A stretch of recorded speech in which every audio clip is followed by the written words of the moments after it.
Teman-teman, jadi di video kali ini aku akan membahas tentang alat-alat medis di ruang ICU.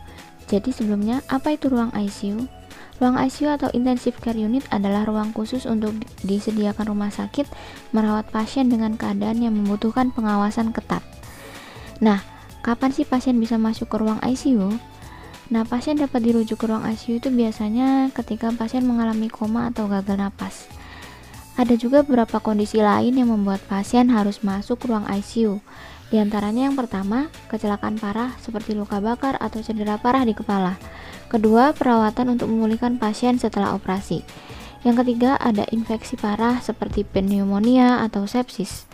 Keempat, serangan jantung, stroke atau gagal ginjal. Dan yang terakhir ada orang terinfeksi COVID-19 yang dirawat di ruang ICU atau di ruang khusus yang sudah diisolasi untuk pasien COVID-19.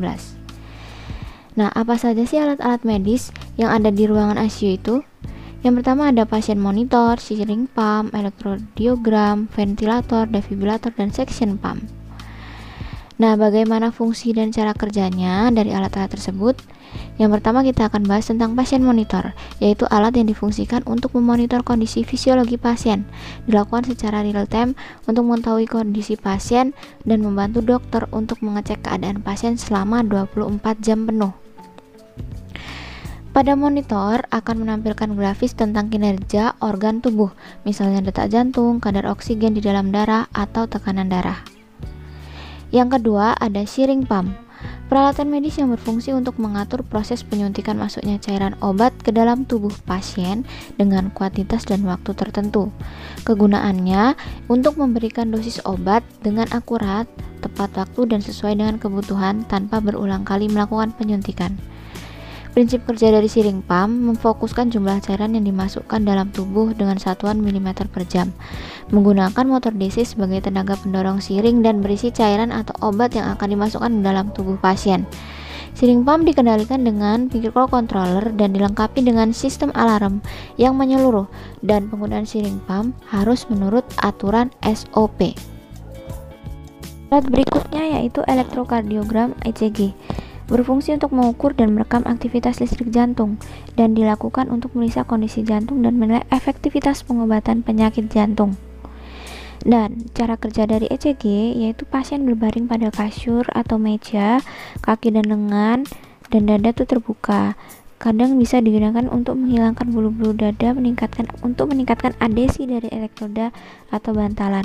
Dan nanti setelah itu mesin akan merekam aktivitas kelistrikan yang dikeluarkan elektroda. Dan setelah itu pasien tidak diperkenankan bergerak atau bicara selama tes berlangsung. Alat berikutnya ada ventilator yang berfungsi untuk mendorong oksigen masuk ke paru-paru pasien dan mengeluarkan karbon dioksida dari dalam tubuh untuk membantu proses pernafasan saat pasien kesulitan bernapas. Cara kerjanya, alat ini dihubungkan dengan salah satu selang saluran udara paru-paru pasien dengan dimasukkan ke saluran napas melalui mulut atau hidung. Tindakan ini disebut intubasi, atau bisa selang pernapasan dihubungkan langsung ke tenggorokan melalui lubang dan membuat lubang kecil di leher, bisa disebut dengan tindakan tracheostomi. Alat berikutnya ada defibrilator yang berfungsi untuk menstimulasikan detak jantung seseorang yang mengalami gangguan jantung mendadak seperti serangan jantung, kecelakaan, atau syok berat dengan memberikan sengatan listrik berenergi tinggi ke jantung seseorang. Kerja defibrilator yaitu memberikan stimulasi energi listrik dalam satuan joule yang dihasilkan mesin dilengkapi dengan baterai. Terus energi tersebut disalurkan melalui elektroda pedal yang seperti setrika, dilengkapi dengan tombol charge untuk mengisi energi dan tombol defibrilatornya untuk melepaskan energi listrik. Alat yang berikutnya ada suction pump, yaitu berfungsi untuk menghisap cairan yang tidak diperlukan dalam tubuh pasien seperti lendir, darah, ludah, nanah, dan lain-lain. Suction pump sendiri mempunyai prinsip kerja seperti pompa. Proses penghisapannya dilakukan dengan bantuan kekuatan motor dan dipengaruhi oleh kekuatan dari alat penghisapnya juga. Tegangan motor yang biasa digunakan biasanya 220 volt atau 100 volt, dan untuk putarannya dibutuhkan sebesar 145 rpm dengan 50 sampai 60 Hz. Nah, itu tadi beberapa alat medis di ruang ICU. Apa masih ada alat medis di ruang ICU yang lainnya? Jelas pasti ada seperti infus, kateter, dan selang makan.